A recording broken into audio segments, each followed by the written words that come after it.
All right. Hello, everyone. Happy Tuesday.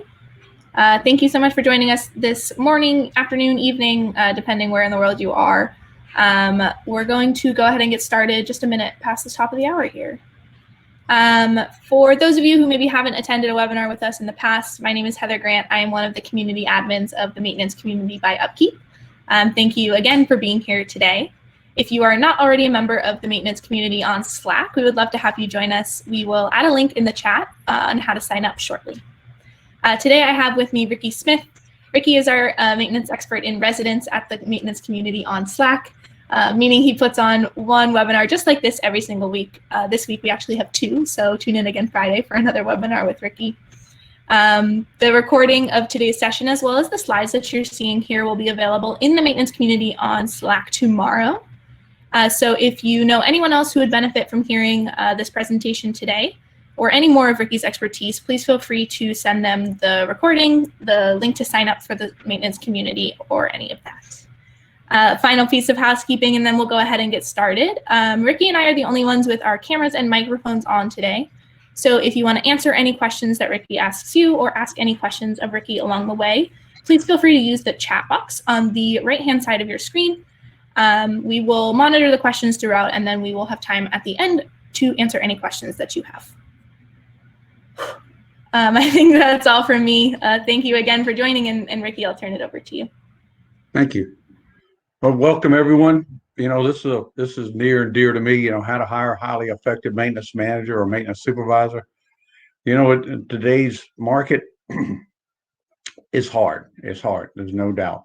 So I'm going to give you some ideas. You know, because the problem is if we look for the wrong person, we get the wrong person. We got to look for the right leader is what we're looking for. And to me, to be a highly effective maintenance supervisor, how to hire one, or maintenance manager, there's some tricks to the trade, and I'm going to share some of my thoughts with you. Well, first, some attributes of an effective maintenance manager or supervisor. They are a true leader who inspires others to do more than others think is possible. So we want them to be a thinker. They want to inspire people.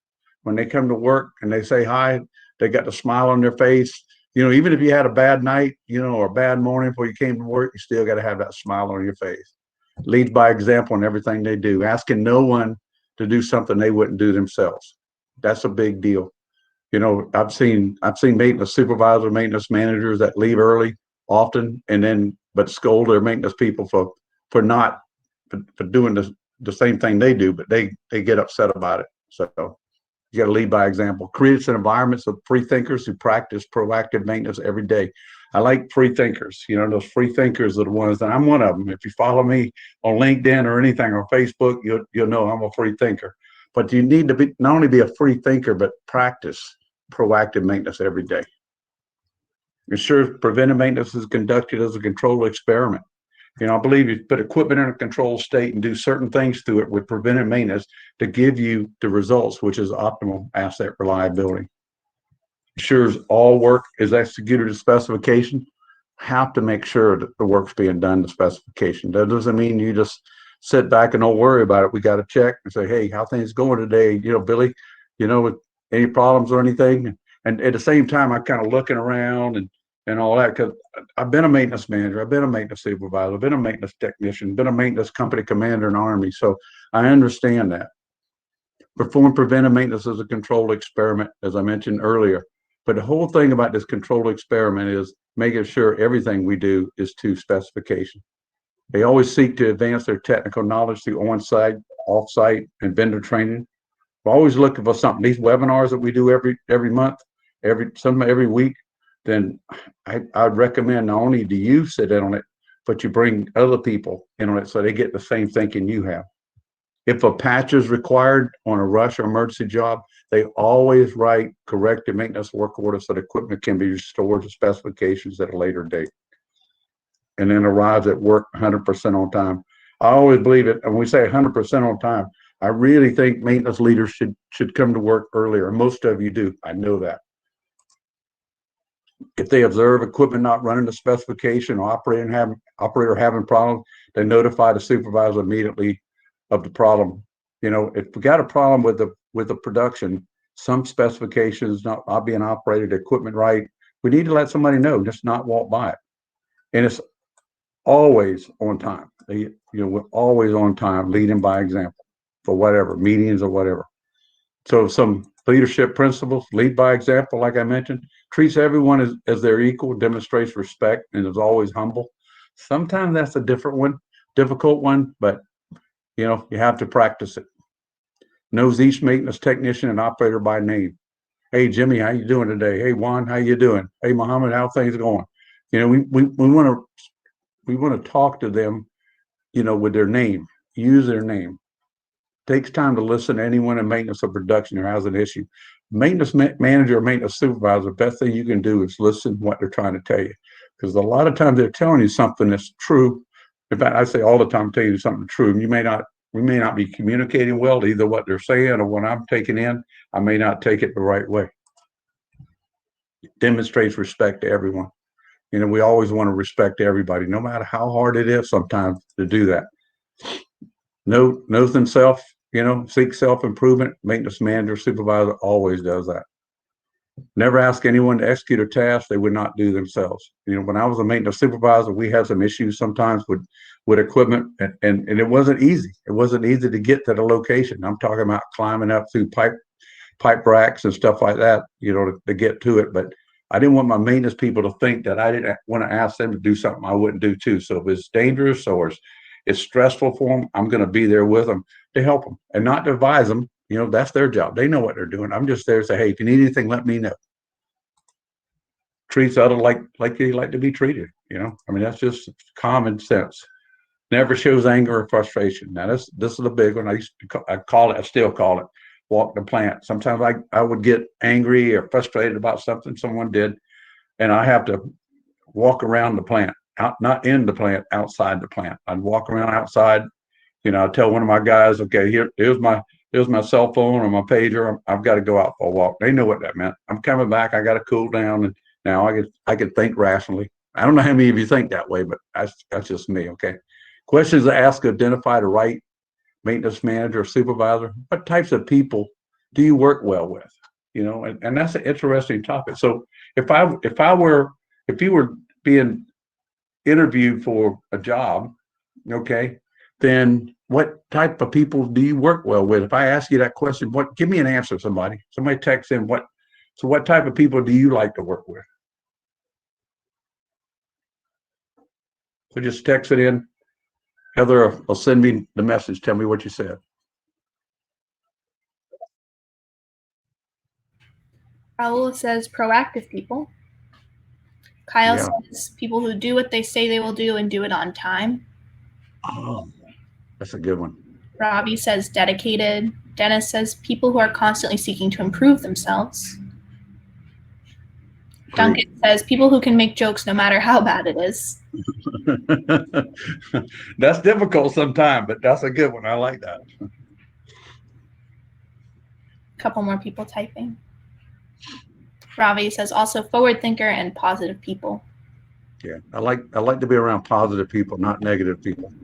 Negative people, I prefer them to go work for my competition. Sorry I said that, but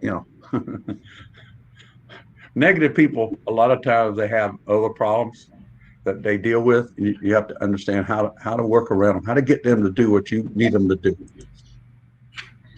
So they need to be positive, need to be proactive, respectful. Respectful is a big deal, not just to other people, but to themselves too. Respect themselves. In other words, don't do something crazy. I never did that. Okay, but just be respectful of everybody. Introvert. We got to introvert is someone that doesn't like to just give the information out. They're inside themselves. I prefer an extrovert. I'm an introvert that works as an extrovert. Okay, if that makes sense. I had to go through a psychological survey to get hired at a maintenance manager job, and that's what they told me. Extrovert, and what types of people? It shouldn't really matter. So what are the attributes of a proactive maintenance manager or supervisor?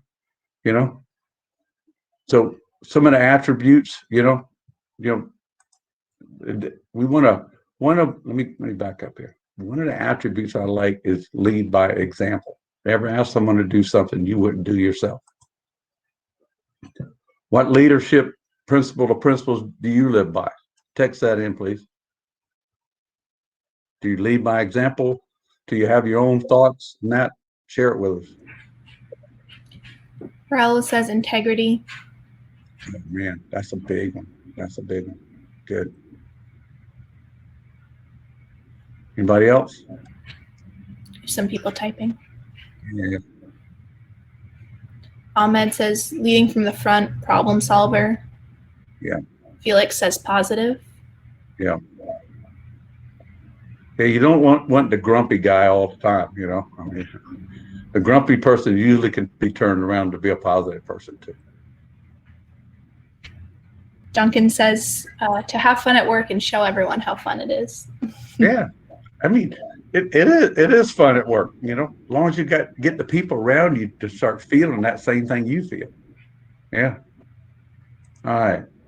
So why are you looking for another position? I mean, why would you be looking for another position?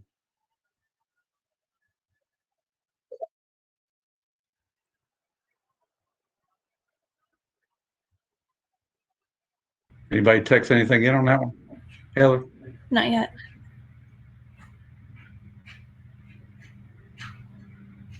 Sometimes we look for another position because we're not the right fit. You know, the organization just not quite what I need to be working in. I try to do everything I can, but I got to find something different. All right, we'll move on. So how do you handle unruly employees? How do you handle them? Give me your words of wisdom.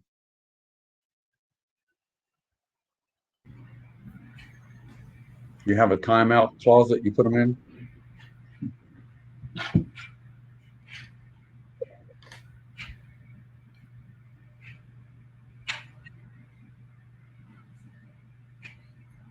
We got Raul who said the 3 Ds, but I don't know what that means. Maybe others do. What's the 3 Bs? Somebody tell me. I need to know too. I got to put it in my box. Yeah. Discipline, direction, maybe one more, and Ravi says patience and conversation can assist with an unruly employee. Yeah, and sometimes when they're unruly, you have to have that. Got to have a different look on your face. Not you don't want them to feel like they're getting to you. You know, and sometimes that's difficult to have that. All right. So option 1, how to hire a highly effective maintenance manager, supervisor.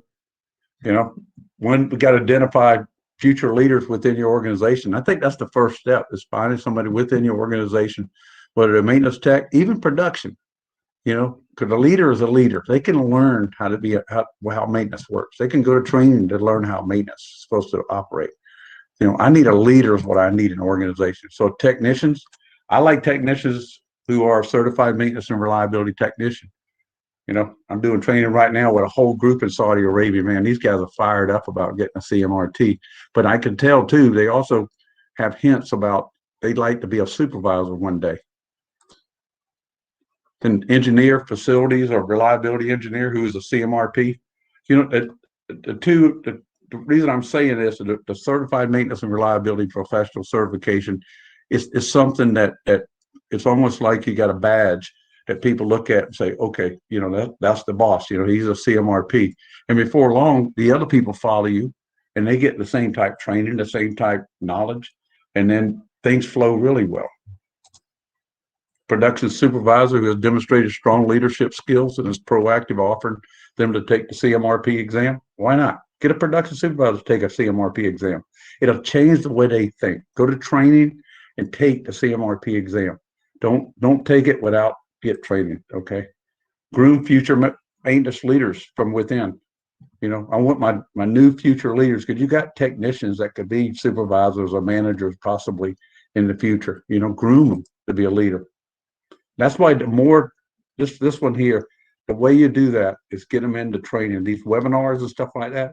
You know, one of the things I look at is that if you have a webinar like this, and the ones we do every week or every month, whenever I do them, but you know, or the other ones that Upkeep sponsors, have a few of them sit in with you and listen to it, and then have a discussion after that. Offer training and maintenance and reliability best practices to anyone in your organization who may want to advance in maintenance leadership in the future. I don't care if they're a technician, they're an operator, they're a production supervisor. Let them go to training. Let them learn what best practices look like, and now they'll start, becoming the leaders of the future. And then identify the leadership style which best fits in your organization. We need to know what fit that is. Who fits best in my organization. So what type leader would fit best in your organization? Could be a authoritarian leadership, could be a participative leader, delegative leader, transactional leader, transformational leader. Wow, I like that term, So authoritarian leadership styles.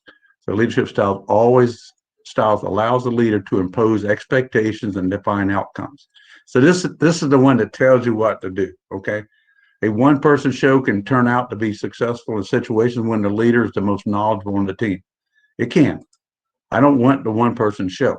Although this isn't an efficient strategy in time-constrained periods, creativity will be sacrificed since input for the team is limited. We're going to do what I say. Okay, so authoritative leadership style is one used when team members need clear guidelines. I mean, sometimes we got to tell them, these are the guidelines. This is the left limit. This is the right limit. This is what we fall between. These are the best practices we are going to follow. That's authoritarian. I'm telling you, this is what we're going to work. Some advantages: time spent making crucial decisions can be reduced. Chain of command can be clearly emphasized. I'm the boss. Okay. Mistakes in the implementation of plans can be reduced. Using authoritarian leadership styles creates consistent results. That's the thing about it. Disadvantages: very strict leadership style can sometimes lead to employee rebellion. Yeah, that's one I've seen happen where people just they get fed up with it. It kills employee creativity and innovation, and it reduces synergy and collaboration. Just a little tough one. You got it. It's back to the thing. You got to admit what you are as a leadership style before you can change it. Because if you don't know who you are and what you're doing, so if you look at this and say, "Am I this person?" Then maybe I've got to change to a different style leader. And the group inputs reduced dramatically. There's no I in the word team. That's why I want a team effort. Authoritarian leadership increases employee turnover rate. Not good. I don't want employee ever to leave where they're working at. I like them because they know what they're doing. I just may need to change my style and hopefully change their style. Next one, participative leadership style. Participative leadership styles are rooted in democratic theory. Okay. The essence is to involve team members in the decision-making process. So if you got a difficult decision to make, sometimes it doesn't hurt to get certain team members together. Now, when you do that, this is kind of the way I've worked. I'll find the one that most people he's the informal leader, especially a technician. And what I try to do is I get this person bought into it. So when we have the meeting, no one's really knows he's talked to me or she's talked to me. We've discussed this. But once I get them involved, then they're going to help drive this whole thing. Team members thus feel included, engaged, and motivated to contribute. A leader will normally have the last word in the decision-making process. I want to have your comment. I want to have you tell me what you think we should be doing. I want that. But sometimes, too, I got to make the decision because of time constraints, possibly. But I want to have the last word. However, if there are disagreements within a group, it can be a time-consuming process to reach a true consensus. That's why knowledge sharing, education, training, those things help them see the same vision you're seeing. Otherwise, they see something totally different. The advantages: it increases employee morale and job satisfaction. The best leaders I've seen, one was a guy I worked with. He was head of Budweiser worldwide for maintenance and reliability. And I'll tell you what, he was the best leader I ever met. He was always smiling. But they had a lot of problems at different plants around the world. But I traveled with him on some of their plants, and man, I learned a lot from this guy. I learned a lot from him. He was definitely a positive leader. He had the participative leadership style. When he walked in, people lit up.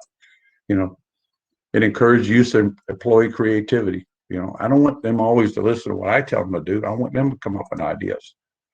And a participative leadership style helps in the creation of a strong team. You know, so everybody participates. There's no I in the word team. We're all in the team together. If one falls, we got to reach down and pick them up and bring them back. High level productivity can be achieved, no doubt. Disadvantages, decision-making processes sometimes become time consuming. It could be. Leaders have a high probability of being apologetic to employees. I'm not much on giving apologies unless I really mess up and they know I did. Say, hey, okay, my bad. You know, I messed up on that one. Okay, so I kind of making it in a humorous way, but that way they accept it. Communication failures can sometimes happen. You know, I mean, that's why we got to communicate well. We got to get everybody on board and think the same way. Security issues can arise because of transparency and information sharing. You know, it's a possibility, but I've not seen that very rare. It's been very rare. Poor decisions can be made if the employees are unskilled. You know, that's why we're talking about education, knowledge. They got to have the knowledge that you have in order to take. Everybody should have the same knowledge. And that's what one of the things, all my training programs I put together, workshops I put together, all aligned together. Why? Because that's what I was taught. That's what I lived the life in. So I understand it. You know, we got to all think the same way as best possible. Delegative style, leadership style. Delegated leadership, also known as laissez-faire leadership, a delegative leadership style focus on delegated initiative to team members. This can be a successful strategy if the team members are competent and take responsibility and prefer engaging in individual work.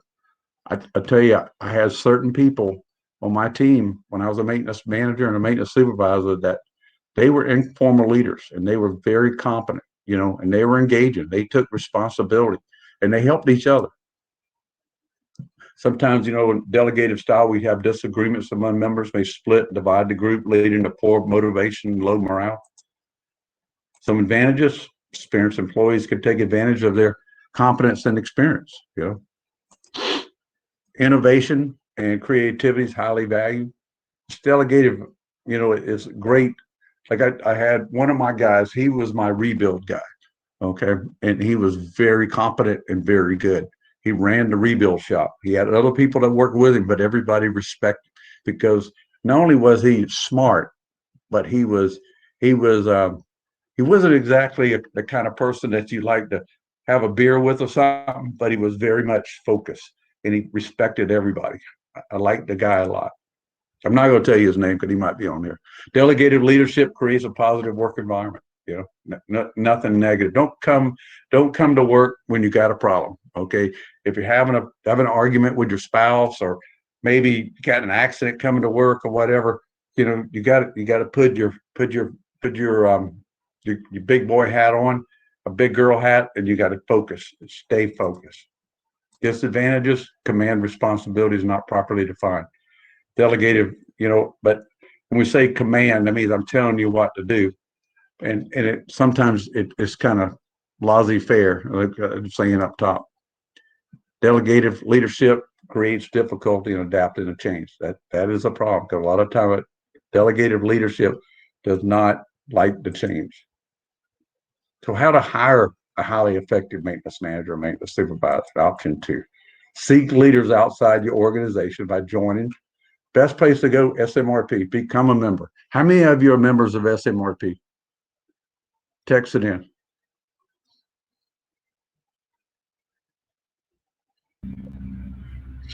Yes, we got Kyle. It says yes.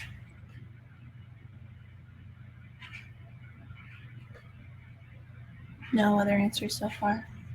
Raul says nope. He wishes. The thing about being a member, go ahead. There's somebody else typed in. Oh yeah, Long Life says yes. So the advantage of SMRP is It's made up of professionals. It's managed by the organization, by the people in the organization. Not it's an outside company that manages the behind the scene, but they have nothing to do with how SMRP really functions. They just manage what SMRP members say to do, and it's a team effort. Everything's a team effort. There are groups all across the U.S., Canada. There's groups, elsewhere around the world. It's like the oil and gas group, mining metals group. So there's a lot of different groups there. Join it, and then you start learning from other people because they have webinars every month and they have, great conferences. It's not like the party conference. Well, it can be, but, after, but it's great. Attending live and virtual events, hosted by SMRP, a lot of good stuff going on, a lot of great people. Join one of the SMRP chapters or special interest groups, like I mentioned. Attend maintenance and reliability conferences virtually or live, and listen to the presentation. Before you go to the conference, think about, look at the presenters, look at their paper and decide, okay, what do I want to do? I mean, where do I want to go to? And you may meet some leaders in there when you go there. You're looking for a leader, and then you find a person in one of those groups that you're sitting in, listen to, say, hey, are you looking for a new position? I've got a position open. It'd be great to have you, think about joining our team. Get to know, people who may want to hire by looking for specific attributes your organization's needs. Example, leadership skills, interpersonal skills, technical skills, whatever you need. So a delegated leader. So, what did I do? Delegated leader, also known as laissez-faire leadership. Delegative leadership style focused on delegated initiative team members. This is one that every one of my technicians had what I call an additional duty. I'm sorry, it's not military in me, but they had additional duty. So they knew what it was. I delegated to them. That way I didn't have to do everything. I didn't have to go, making sure this was done or that was done. They were all in. This can be a successful strategy if team members are competent and take responsibility and prefer engages in individual work. However, disagreements among members may split and divide a group, leading to poor motivation and low morale. Advantages: experienced employees can take the advantage of the confidence and experience. I want my experienced employees to lead by example. Innovation and creativity is highly valued. I want people that's not beaten down by the leader. I want them to be open and be innovative and create. That's why I like them to go to training, take these webinars or whatever. That way they come back with something. Delegative leadership creates a positive work environment. Absolutely. I want positive people. I don't like to be surrounded with negative people. I like to be around people that are positive all the time. And if you got one that's negative, just understand their personality and use them the way they work. Disadvantages: command responsibility is not properly defined. But I have to say, if you got a good delegated leader, I think command responsibility is properly defined if you're a good leader. Delegated leadership creates difficulty in adapting to change. That's possible. If you got a good leader, still, you've got to focus on change is going to occur with us or without us, and we got to work through it. Next one, transformational leadership style. A transformational leadership style is the leader inspires his or her followers with a vision and encourages and empowers them to achieve it. The leader also serves as a role model for the vision. Advantages: it leads to lower employee turnover rate. I don't want employees to leave. I want them to be with me through the duration, whatever that is. I want to see them grow internally and externally. Transformation leadership places high value on corporate vision. You got it. That corporate vision is what we're all about. One thing we're there for, I always tell people, you salute the flag of your company when you come to work every day. So what the company needs to do, I'm there to help the company do what it needs to do. High morale of employees often experience. It uses motivation and inspiration to gain the support of employees. It's not a coercive, approach to leadership. We're not trying to coerce someone to do something I want them to do. All I'm trying to do is lead them in the right direction. That's what a leader does. A leader leads from the front. People follow that person. Sorry about that. It places high value on relationships. Relationships, we're not talking about a personal relationship. We're talking about business relationships at work. And the relationships can really motivate the group. Disadvantages, leaders can deceive employees. I tell you, I don't know if I've ever seen that. I know it happens, but I've never seen it myself. Consistent motivation and constant feedback may be required. But as you're transforming people, this transformation, when you're trying to transform them, you're going to have to have consistent motivation, and you're going to have to give people feedback when it may be required. Just don't give feedback in front of other people. Tasks can't be pushed through without the agreement of employees.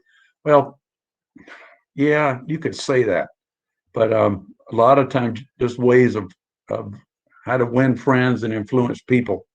Stephen Covey wrote that book on that. I believe that a lot. Transformational leadership can sometimes lead to a deviation of protocols or regulations. We still got to follow protocols and regulations. We still have to. So which type of leader in your organization and why? So which one do you prefer? Open discussion, authoritarian leadership, participative leadership, delegative leadership, transactional leadership, transformational leadership. So which is it? Which do you prefer and why? Text it in.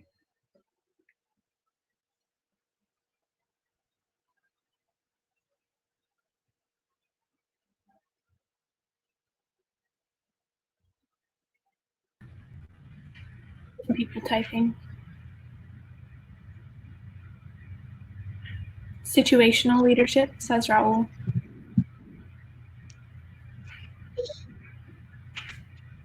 Omar says participative.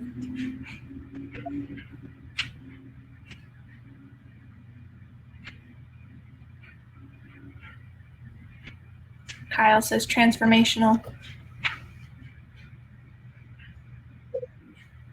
Willard also says participative.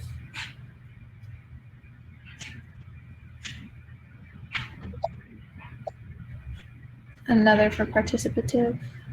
Francisco says depends on the current situation. Yeah, now you're talking. But there is a leader. Leadership can be, you can have a little bit of all of this, really. Most of them do.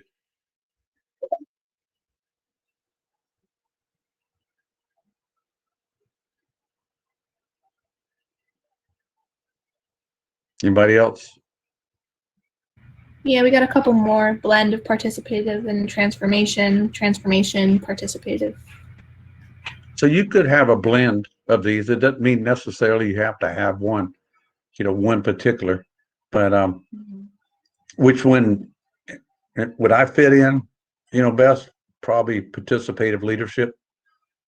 I believe in that and transformational leadership. I like to for my people to see the vision, what good looks like, and we all get on that focus, and we focus on the same thing. We talk the same language, and we get positive results. I want people to come to work every day smiling, not coming to work like, oh my gosh, it's another day at work. And that's what I see in some companies. It's like you talk to people and they're like, I don't have time to talk right now. It's like, what? Or the plant manager says, I need to get rid of all my maintenance people. I don't think that's the problem. I think we might have a problem with the plant leader. Somebody else just text something in? Yeah, it's another vote for participative. Yeah. So in this,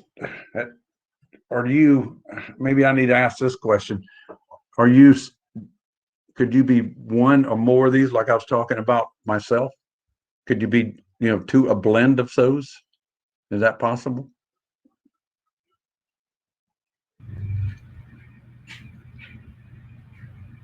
Kyle says absolutely. Yeah. Royal says yes, that's the situational dependency. Possible. Yes. I think so. Yeah. I mean, for me to fit in one block, it doesn't work for me. It all depends on the situation. You know your people, and it's going back to leadership. Lead by example. Make sure when you give people, directives or whatever, make sure it's well understood, and they give you feedback on whether they think it'll work or not. So that's always the way I've been. I don't want them to do something saying, "Yeah, Ricky told me to do that." No, I want them to do it because they feel like this is the right thing to do. All right. Questions or comments? So slides, I know, Heather can send them to you, or you go on my website and get them. When we talk about alignment, this maintenance best practices workshops coming up, May 18th to 20th. So I tell you, if you're going to attend a workshop like this, if you're a maintenance leader, I'd recommend you bring one of your technicians, especially one that's an informal leader, one that people listen to. Send them to the training, whatever training that is. Send them to it and let them learn. This one's the best one because we're going to focus on maintenance and reliability best practices. And of course, the body of knowledge we're going to talk about, because some people want to take the CMRP exam. All right. Any questions? I saw one question a few slides ago. Question: AMP certified is valid. Is it equivalent to the one that we discussed? The one we discussed being the CMRP, perhaps? That question from Raul. Raul, if we need clarification. I prefer the CMRP or CMRT. Depends on what level you're at. I think my technicians should be CMRT. This gives everybody the same vision. If you have the CMRP for leaders and your technicians are CMRTs, you're trained the same way. You focus on the same thing, rather than go to this class, or whatever. I want them aligned in thinking. All right. You can see my email address there if you got some questions. rsmith@worldclassmaintenance.org. Mm-hmm. And thank you, everybody, for your time. I know this was short and sweet, but no need to drag it on. Hopefully you got a lot out of it. I did. Thank you. Have a great day. Goodbye. Thank you. Bye, Ricky. Thanks, everyone, for joining. The recording and slides will go live tomorrow in the maintenance community. Again, that link is in the chat if you are not a member, and we look forward to seeing you next time. Have a good one. Goodbye.